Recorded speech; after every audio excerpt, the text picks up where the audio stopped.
Oni adofo a utie me ene de fima kwaba eba kasa ane de me no be kasa afa ho me chiao awo Kristo Yesu din mu me do Nyankopon nsem chia ema wo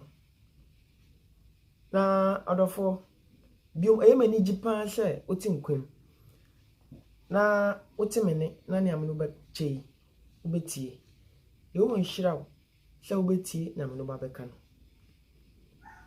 ye da Nyankopon ase awade a wayama nyina menua meja mena anya onipa bia na onya ne se ne amene wanya yi ebinim ye no mokodae na nso no ade achi anopa no ye bo mu sei no omo ntima nsori bio na ye kire se omo fi ati asefo ase asefo obi nso yare bia bo no sa yare no ekum no Nike sa yare na so bo wu nipa me no ka sei na nso di nyame adom ho to enti ni bisa se ho to no do Nyankopon ase ana sempo ade achiye a o sori ye o do Nyankopon ase menua meja mena aya kai sa brini abrinina o bodo Nyankopon ase kai sa brini abrinina o bodo Kristo Yesu ase awo ade bia waya ma wo enti David to nyumi se me kra hire wade na me mu ade nyina nhye ne din kronkron hwa etwama ye seda ne de nyina ye do Nyankopon ase enti me do Nyankopon ase se wo ti ase na unwuye na wonkom ayiye nka Nyankopon din ane ne ndoba Kristo Yesu ye shomu din kunkuru ne monyam ye dana ase se ne de se ye kan ati asefo biako a ye so ye kan ye ka ho hweme no de anka ye ni hwi o e kan ne be ya maya ti asefo sase nko an so de anka me no ye ni ahoden bia na so ono ne mobro hunu na do ye dos no na dom no mobro hu ti na me no ti aso ento Nyankopon ne ndoba Kristo Yesu de etwase omusombo ye nipa nyina na me de omusombo me pa enti na de de nyina me bo nka ye se aya kai se obeda na se se wasori anopa obeda na se ubi bie mu no de Nyankopon ase efi se anya ono ne pa anka ye nti ase esira me pa ocho obuoni ni dia mbrase kwa so aya da na se de Nyankopon ase awo pempen so de abedu menua meba masam so na de me no ba chotwe ampo Nyankopon asem kakra na de me nche na mani tieti aso na asema am no be che no edinda so efi se senia enipa wodin ne ade bia wodin no ene de am no be che so no edinda so na edi enda so ne se ema ebufuo ensi wo heaven ko ho kwan Christian e pa ocho ema ebufuo ensi wo heaven ekon kwan me shreo. Don't let anger stop you from going to heaven. Me pa ocho ebufuo enho asem ena ne de me no beka na me ke sisu di asem me pa ocho ema ebufuo ensi wo heaven kon kwan ene na me do ba beche na men kasa nche efuse asopa hoi enche asempatie meda wase se o ma won kwan se me no nche Kristo Yesu asema me no bekan e ba ni nhira se ubetie nya me beka kire wo na mo gidi wa rehemu se me kasa wie na asem na me ka kire wo di tu anamo a awo ye wa be hira wo na wa ye okese na heaven ayi na ya pressure be kono won so du hobi e ba de nya ne sama wo menia ati asefo sa asifu ye Kristo fo ana ye gidi fo ya je Onyankopon no ba Kristo Yesu edi no ya ji ne di no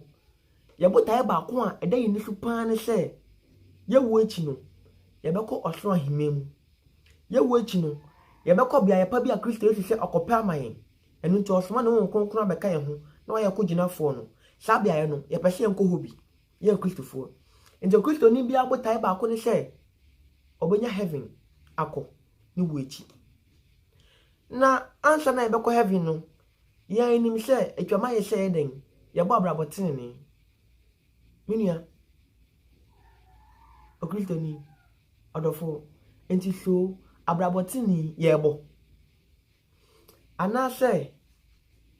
anamon pa Kristo Yesu betu ye a Paul ka che se yen hwe onyankopon no ba Kristo Yesu nsia no se ne ono Paul hwe no sia no sa na mompa no yen ye hwe so sia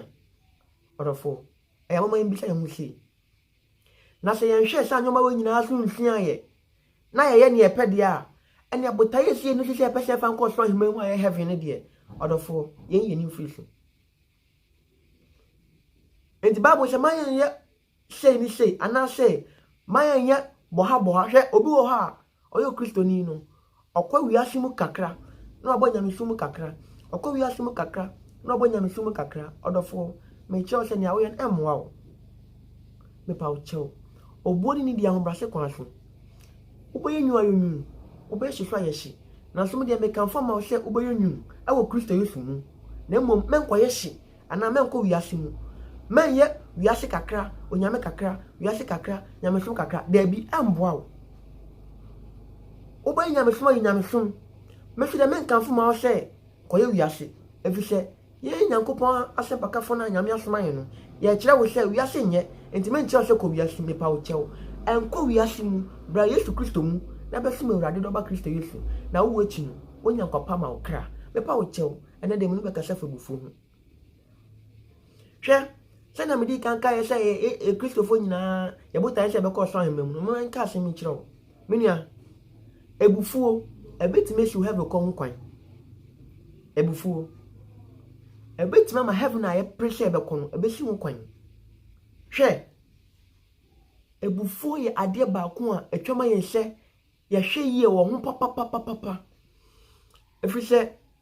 na mabufuo so ntino enipa ne mu pi ebotaye a na esi wo mani so no mpasa monya no o mentima anye okenkan babu ni ye na wo hwe mu ya yana na Mose onyankopon di ni di Israelfo nim kan seka omonko Kenya sase so no ono wondro bio na so hwe mu ya ebufuo ka ho ntina yana na Mose wantima ndro bi ebufuo etimi sei enipa na mu enwoma pi ya hwe ye hu ye wo ebufuo mu anu ntin obi wo ha ni butimi fu na afei abada ne no me ama ne ho obi bisa mse bia kwa mafu hwe obi butimi fu na afei odena no kakasa bia ewi ebufuo na chi no bo nse kasa na odena no kan no na ekotia hono a obi so wa ne butimi fu na odidi atem obi wa ne butimi fu na otwa mpoa obi wa ne butimi fu obi so wa ne bufu ya no asem de mebu afu de me kono mo nsa mabuba jujume odofo odada okra dibo si ne buafu no na akwakofa nsa bia ebo na wanom wasi mebuba jujume dabi odada okra o ha oni padua epa mo chow me sremu mama ya hwe ye hu yie awo ebufuo ho efise ebufuo betime sie heaven kwan ebufuo betima mabotaye sie ebi sese ye wu echi ebekọ heaven no ebetime sie no kwan many odofo obi wo ne butimi fu na odina no akakasa bia obonwu se ne bufuo na echi no kasa na okan no na akutia no na wasan ekope emua bia ebeba ma akutia na akutia no no asai na onimi se ono na kan sa kasa no ma ne yeden edi ninya enti se ebufuo a yan hwe yie ewo ya no kasa ho ana kasa be fi numa ba no yan hwe yie okenkan Bible say mubumfu na imo monya bone Bible say mubumfu na imo monya bone na yesan hwe na ewia ankoto yebufu hyefu enti obi wo ha ne bufu no afa na obaye bone yehwe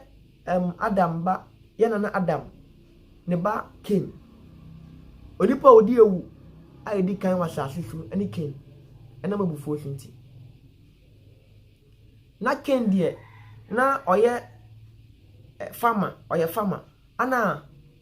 Habel ana Abel so no na ono so no oye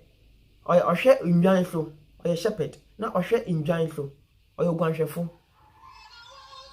na emine bedruye se Habel ane Cain omogbo afore mo Nyankopon na emine wedruye no Habel ono oyi ogwan kese a na owo Onyankopon owo ne ngwan ni mu no ogwan kese bi oyi se ogwan na de ko bo afore na ogwan no dori na ofo na yekese ana ken so de ono so eyi eye ne tutu so ade ni bi a ye vegetables ne nyoma ni bi ano so de ko bo afore na de oyi ye de kampo na enhye ni monyam enti no odi ama me nkyere wo se wompo na obi be ye wa ye de se mienu a mejide se ka woni be gye dia ode odwan ba ye no so enti onyankopon haba ode no ehwe onyankopon ani anu nti no onyankopon ani so ne haba ode ba ye no na ken de ne de nani ahye da anso efiri se wanya ama na anyefe ana ken ehunu se haba ode na so onyankopon ani ahye no no de no ni bufu ni nuano ni bufu no enu nti Kristo Yesu eja onyankopon hunu se ni bufu ni nuano na obisa ne se adenti na obufu nu yi so nka oya ade pa anka mani nje odi no ho ana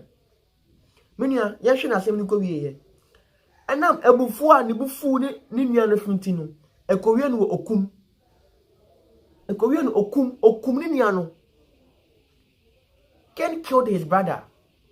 due to anger. Many other for once I can catch nothing but bufu na so yede monya bone enti no ni bufu ebufu na chi no once after wakoye bone enti once ebufu na bufu so nti no Ken edi ewu enam bufu so nti no Ken ekum ni nua other for ye hwe hu ebufu mu anya sa wan hwe a ebufu nti no wan kum obi a wan hwe abeka kasa bia betia wo nipadua na echi no wan hwe a obebo onyankopon sobo yahwe ye we obufu mu pa enti Bible say odi ye ma ebufu na so manye den manye nya bone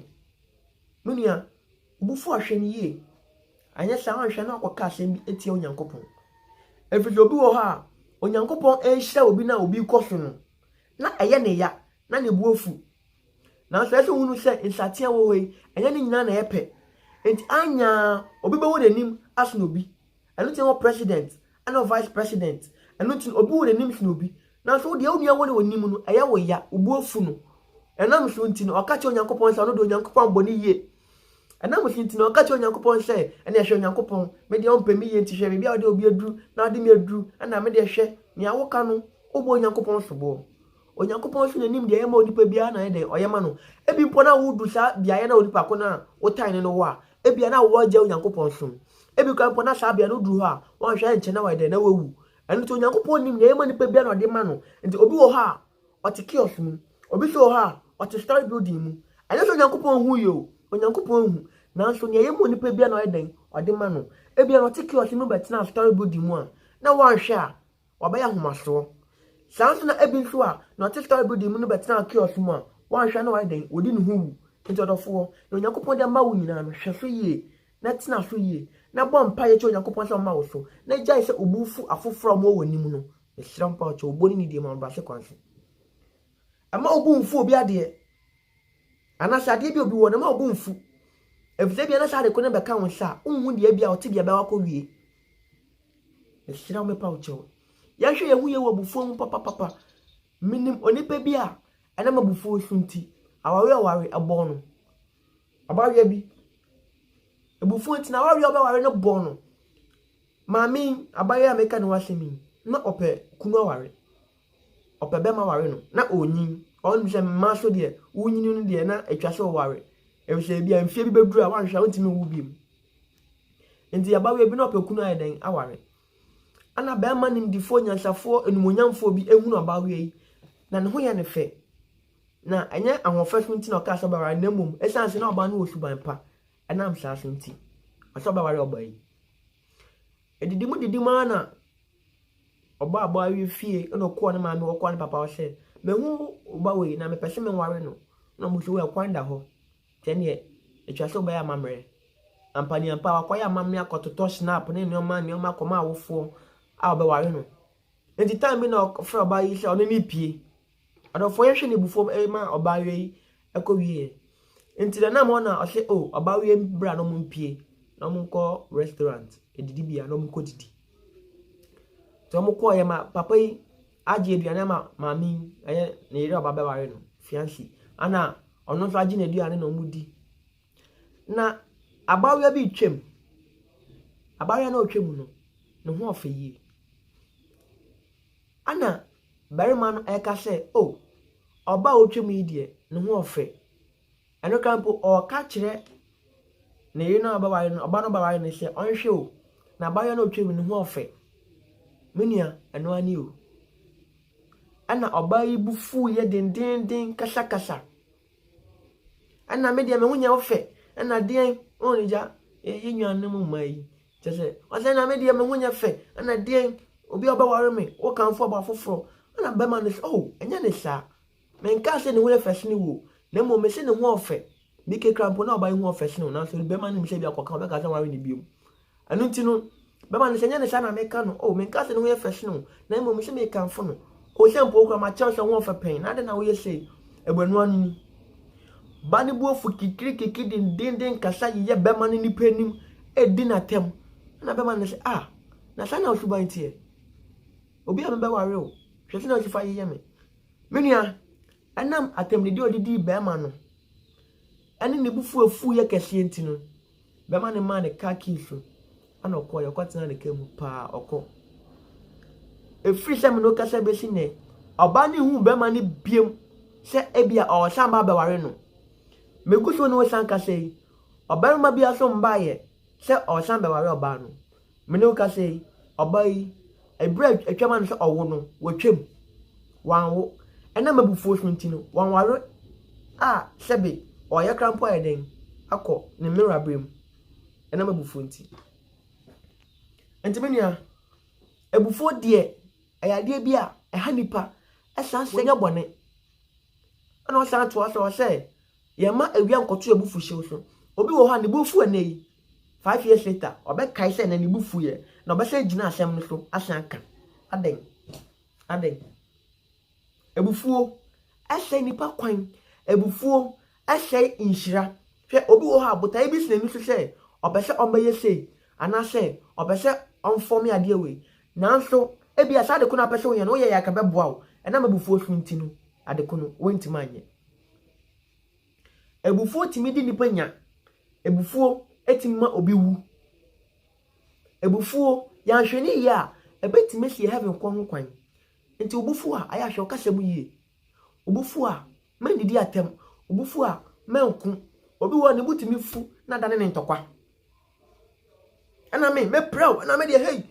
hwe na wo ye no onyankopon se nye ne nisu ade trene obufuo a onyankopon nisu no enye na ade trene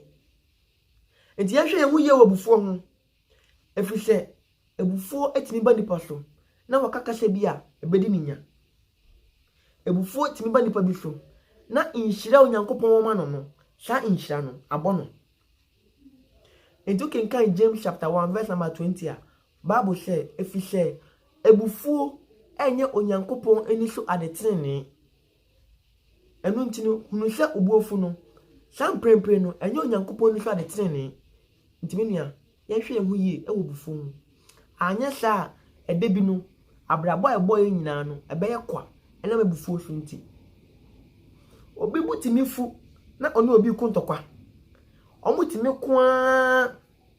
na ba ku efamawu enti so obuofu ya ono obi akun ewi menua okoka wa semsen udo yankopon se de na do ba ha asade na me no obi ku na me wuye o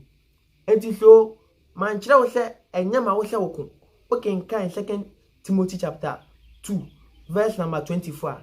Bible say enti ense emma onyankopon akowa se okun so it's not right for you to fight enti so wo kuntokwa yi wewi asambe na kwaka onyankopon won ena mabufuo so ntino se wo kuntokwa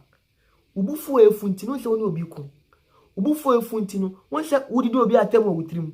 atem didi so nim se enye ubufuo efu ntino won se wode wano edome obi ubufuo efu ntino kofa nkosia so bebodua enu nyahwene yi ema ebufuo endi wonim kan anye sa wanhwe a na koda ne no me amawo ese nya boaseto ene odwo ese ya bra ho ase na yehwe onyankopon anamon ene doba Kristo Yesu anamon na yesia se na Paul kire no anye sa ne anhwe ni yi a ebetima na mabufuo so ntino unhira bi beden ebebo timpa wo chew ene de me no kasa fa ebufuo ho se hwe ebufuo yie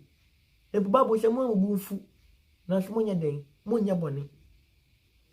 obufu so a hunu se obufu ye no kakra na wa den oma bo adwo obu wa no obi ne bufu obi a na bia da na kasa no no abada na akayo ebufu so ntu ne obi ayaka oke nka Galati fo huma eti eye enum tichema edu nkunu na Bible say na honam anwuma nda di pefe eno na eguamambo efi ahohwie empapamu otan nitan akayo ebufuo eti ebufuo so no onu obi ababa eden abaya aka won se Bible so ka che o say akayo so no honam anwuma enti wo ye Kristoni na so ye Kristoni a wo ye honam anwuma yi odofo emebufuo emba wakwa emu ma onu obi nya aka evidobi wo ha ne bufuo obi no akoda ne akayo na so ka Kristo mu a okay Bible say ebunfu ubufu obu awie no eno nche se one ne be ya aka o wie no omunyu ade a wo ye de me ya o de yentwa so eno no asem de na asem ko enye se ubufu obi ntino abeda ne akayo obu a ne bufu no nwa bia ono so ne bufu no ntino ada ne tokwa wie na samba ya akayo ada omuntem ntafe one ne nkasa bio ebufu ntihwe obi so ha owo hia dem anase owo asare dem no na ne buofu ni nua nyankopon fe na buofu obi so ha wakọ asare dem a osa ache onyankopon anase oyi onyankopon aye no obi etin nchen ebu asana wasa no enimtia obu asana ho atan na ne buofu se obi yi onyankopon aye enti so onyankopon ade ama obi na nipa ko ne sa eyi onyankopon aye no ubuofu nyina ko no ene hunu se obu enyo nipa ko na buofu na mmom onyankopon na buofu no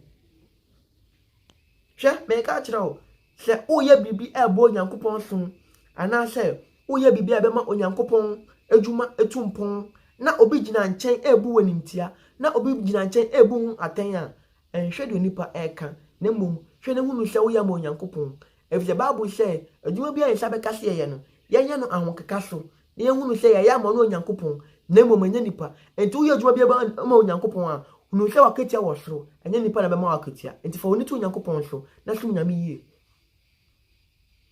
se wonu se oye adepa bia ene Bible no ekoten a na obi ebufu wade na wo ye hu na ma hwe nyina ko no ka che nyina ko no se be nyankopon asem se menye eno na meye na nye de nipa be ka che se menye na meden ana meye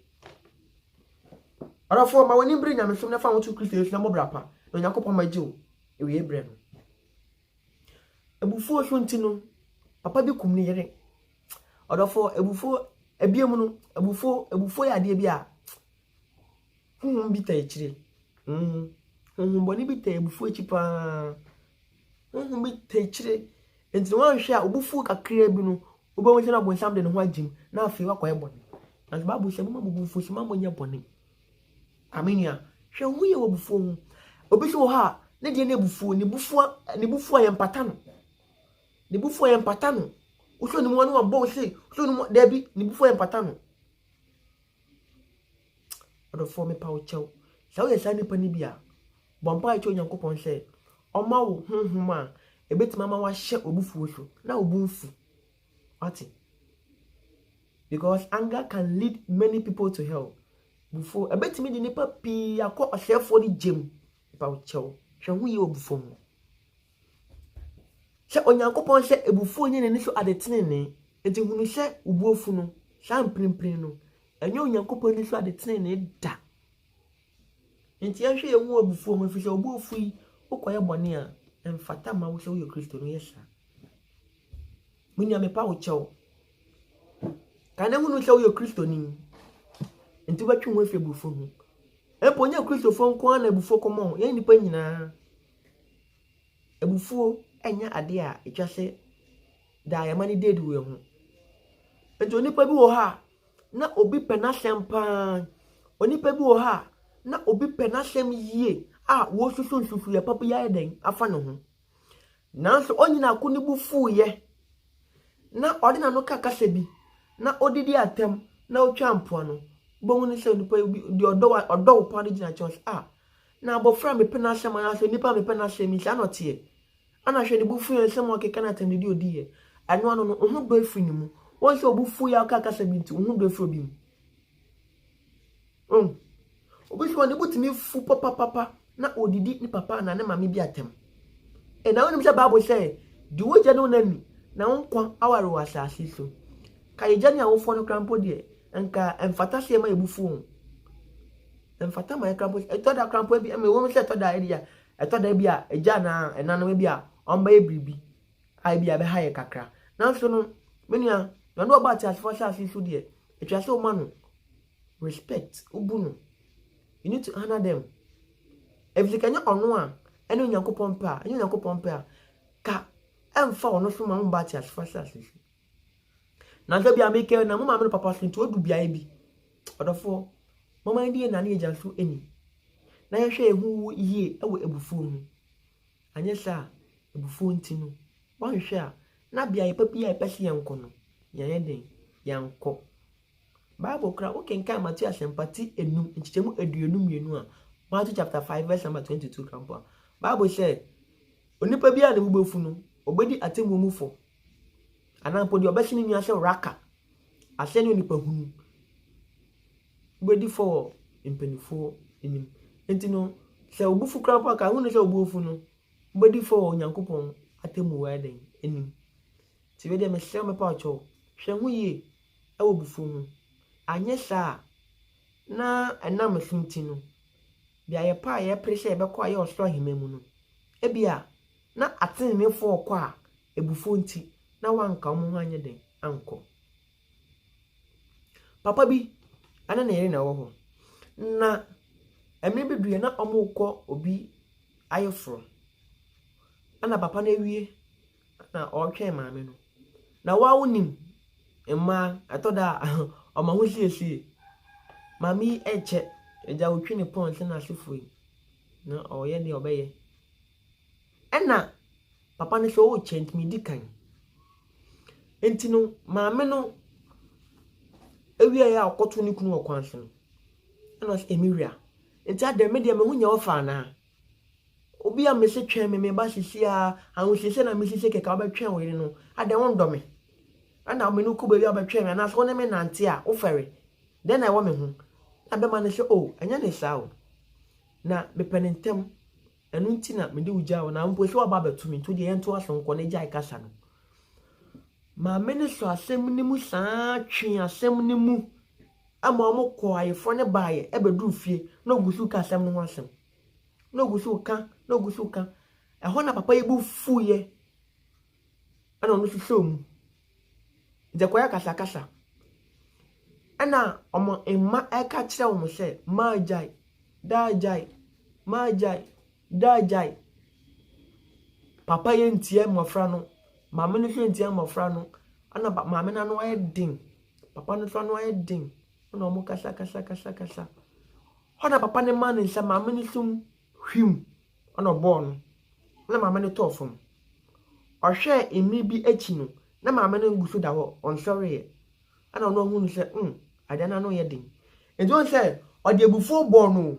ode ebufu no bo na wie no a hu no se afi mama no ngusu da ho no ana afi de ne bo ye den adwo no ana se asem ye bibi aye no ana mbo na obo no suntin ho na o man so aya we sabia ode ne duo no enimdifo adokitafo el kamantia doctors for say what one and animal shadow asembe ni won se ebufu a eba abema ne munti no wokum ne here minia ye hwe hu ye obufu anya sha ebufu nti no ye bedi ewu senya ken edi ewu no anya sha ebufu nti no ye beka kasa bia ebeda ne no me ama ye ho epa wo chew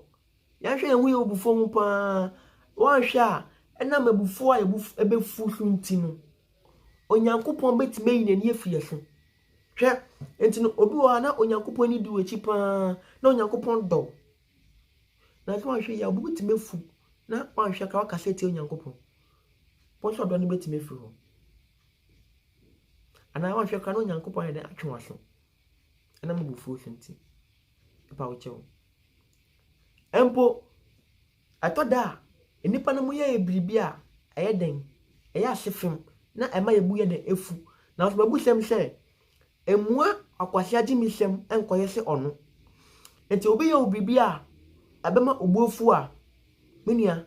ebe ya twemu fu ana se ka Nyankopon asem ana ne kasa me ne uken na ma obonju na eden atwe mfi ho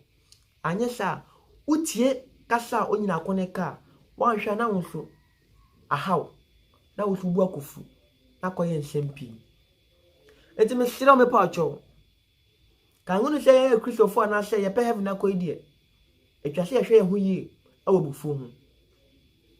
na ye hwe ye ho yie awo bufu ho na ya ma ye bu amfu na ye bo abrabo tenene a onyankopon nsem hira beba wo me ka wo se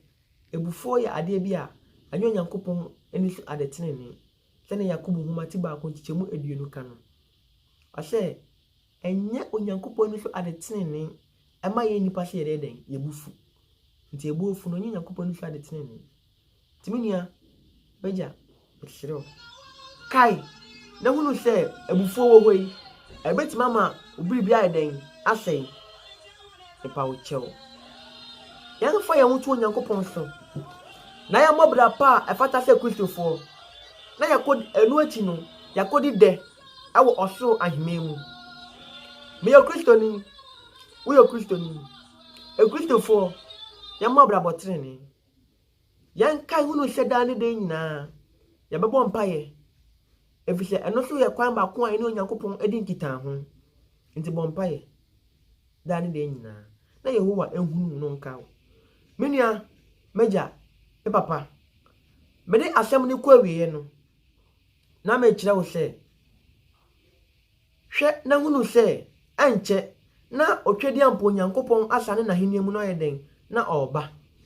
na obebu atiasefo nyina aten enti eniye bia wo ye nie bia wo ye no eyese hunu se onyankopon ede beba atemu enti me pa wo chew mede ma asem ba wiye me kire wo se bobra pa efata se o Kristoni enti na no me no cha se mi se wo ye Kristoni a ene ye Christopher asede kai na hunu se o Christopher de e Christopher asede na twa so me den omoye efise police ni entimi nkofa nurse ni atare enhye se odi kwadwuma dabi enti ye Christopher no etwa se ye nso ye hye onyankopon atare a odi amaye se e Christopher me kire onyankopon edoba Christo Yesu suban so ana twa se den ya boye bra me sira me pacho asem na wiye no se so onyankopon na di ni mransem so na ne nyina ana de beba atemu no papa o boni o ne enwute nyina bebu hu aten asem a me kan hwe Ecclesiastes chapter 12 verse number 13 to 14 na owo me pa ucho nyankopon asem abede basum wane amekasafa ebufu hu oboni ni di ma ho ba se kwanso foto anamon na ahweye ewo bufu hu na mo gidie awa rehemu se wo de bobra Yehowa be hirawo na wayo kese onyankopon hirawo se wonyamre na wahwe abedu ha se wonyamre hwe bedu ha na wotie na se wo de betu anamon a menua enye kwa inhira bebo mama Kristo Yesu inhirawo se wotie inhama me be somu na ubaya ni sa erade nka hu no inhirawo oboni ndi ambrase kwanso pa uchew bomodina se wo betima forward ana betimi ahye ama onu ebi enso ate na wahunu tumi ya wonyankopon asemu na ode atu anamo na enu achi no Yehowa be hirawo ayo kase Kristo Yesu asomdwie enka ho Yehowa enso na bofo no mba yo na bisade nyina ma wo Yehowa nka ho no ma honhom a ode betwe ho afri bone ho na wabobra pa fata so Kristo ni na mi nsem hira mra wo so ene kosi da apem adom nti amen edawase se wahwe na woti abedum pempefui Yehowa hirawo da fofo na onyankopon pa ye be kasa fa sem fofo Yesu Kristo nsem hira emra wo so da amen.